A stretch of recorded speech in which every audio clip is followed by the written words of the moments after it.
तलवार धनुष और पैदल सैनिक कुरुक्षेत्र में खड़े हुए, रक्त के प्यासे महारथी एक दूजे सम्मुख अड़े हुए। कई लाख सेना के सम्मुख पांडव 5 बिचारे थे। एक तरफ थे योद्धा सब, एक तरफ समय के मारे थे। महासमर की प्रतीक्षा में सारे ताक रहे थे जी, लेकिन पार्थ के रथ को तो खुद केशव हाँक रहे थे जी। रणभूमि के सभी नजारे देखने में कुछ खास लगे। माधव ने अर्जुन को देखा, अर्जुन उन्हें उदास लगे। कुरुक्षेत्र का महासमर एक पल में तभी सजा डाला। शंख उठा श्री कृष्ण ने मुख से फूका और बजा डाला। हुआ शंखनाद जैसे ही वैसे सबका गर्जन शुरू हुआ। रक्त बिखरना शुरू हुआ, फिर सबका मर्दन शुरू हुआ। श्री कृष्ण ने बोला, उठो पार्थ और एक आंख को मीच जरा। गांडीव रख बाणों को और प्रत्यंचा को खींच जरा। आज दिखा दे रणभूमि में योद्धा की तासीर। यहाँ इस धरती पर कोई नहीं है अर्जुन जैसा वीर। यहाँ इस धरती पर कोई नहीं है अर्जुन जैसा वीर। यहाँ इस धरती पर कोई नहीं है अर्जुन जैसा वीर। यहाँ इस धरती पर अर्जुन जैसा, अर्जुन जैसा, अर्जुन जैसा, अर्जुन जैसा। सुनी बात माधव की, फिर अर्जुन का चेहरा उतर गया। एक धनुर्धारी की विद्या मानो चूहा कुतर गया।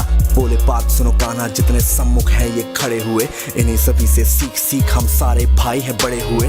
उधर खड़े हैं भीष्म पितामह, मुझको गोद खिलाते थे। गुरु द्रोण ही धनुष बाण का सारा ज्ञान सिखाते थे। सभी भाई पर प्यार लुटाया कुंती माता हमारी ने। कोई कमी ना छोड़ी कभी थी उस माता गांधारी ने। ये जितने गुरुजन खड़े हुए हैं सभी पूजने लायक है। माना दुर्योधन दुशासन थोड़े से नालायक है। मैं अपराध क्षमा करता हूँ, बेशक हम ही छोटे हैं।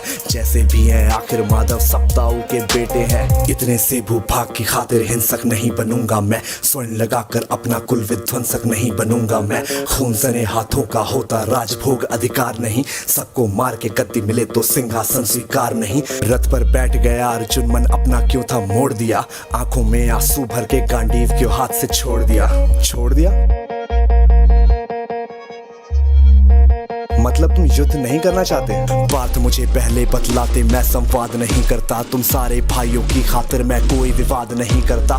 पांचाली के तन पर लिपटी साड़ी खींच रहे थे वो। दोषी वो भी उतने ही हैं, चबड़ा भींच रहे थे जो। घर की इज्जत तड़प रही, कोई दो टूक नहीं बोले। पौत्र बहू को नग्न देख कर गंगा पुत्र नहीं खोले। पौत्र बहू को नग्न देख क्यों गंगा पुत्र नहीं खोले। कोई जवाब देगा इस बात का। और अर्जुन तुम कायर बनकर हो बैठे। पार्थ बड़ी बेशर्मी है, संबंध उन्हीं से निभा रहे जो लोग यहाँ पे अधर्मी है। धर्म के ऊपर आज यहाँ पे भारी संकट खड़ा हुआ, और तेरा गांडीव क्यों पार्थ है रथ के कोने में पड़ा हुआ। धर्म पे संकट के बादल तुम छाने कैसे देते हो। कायरता का भाव ये मन में आने कैसे देते हो। सारी सृष्टि को भगवान बेहद गुस्से में लाल दिखे। देवलोक से देव डरे, सबको माधव में काल दिखे। कान खोल कर सुनो पार्थ, मैं ही त्रेता का राम हूँ। कृष्ण मुझे ही कहते हैं, सब द्वापर का घनश्याम हूँ। रूप कभी नर नारी का धर के मैं ही केश बदलता हूँ। धर्म बचाने की खातिर मैं अनगित वेश बदलता हूँ। विष्णु जी का दशम रूप मैं परशुराम मत वाला हूँ। नाग कालिया के फन से मैं मर्दन करने वाला हूँ। बांकासुर और महिषासुर को मैंने जिंदा गाड़ दिया। नरसिंह बन के धर्म की खातिर हिरण्यकश्यप फाड़ दिया।